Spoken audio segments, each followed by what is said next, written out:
भारतामधले साधारणतः 1 किंवा 2% सी असे असतील की जे थ्रोट पास झाले सगळ्या एक्झाममध्ये. अटेम्प्ट्स आणि फेल्युअर येत राहतात. हां. बरोबर, ठीक आहे. सो विद्यार्थ्यांनी किंवा त्यांच्या पालकांनी, ठीक आहे, अटेम्प्ट्सला फेल्युअर म्हणून घ्यावं की अपॉर्च्युनिटी म्हणून घ्यावं? Failure is a part of your study. या इंटरच्या एक्झामला संपूर्ण पॅटर्न हा 70-30चा असतो. मेडिकल, इंजिनिअरिंग यांची फी दिवसेंदिवस वाढत आहे, ठीक आहे. CAच्या बाबतीत काय आहे? त्याचं काय एक्सपेन्स असतील? आमच्या सी ए इन्स्टिट्यूटच्या ब्रांचेस आहेत. ऑल ओव्हर इंडिया सी एच्या जवळजवळ 170 ठिकाणी ब्रांचेस आहेत. सी एचं कुठलं कॉलेज नाही आहे.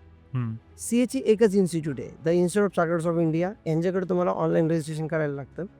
रजिस्ट्रेशन करायचं सुरुवातीला सी ए फाउंडेशनसाठी रजिस्ट्रेशन करायचं. त्याची फी असते ₹9,000. हं. सगळ्यांची जर टोटल केली तर सी ए होण्याचा ॲक्च्युअल खर्च फक्त ₹85,000 आहे.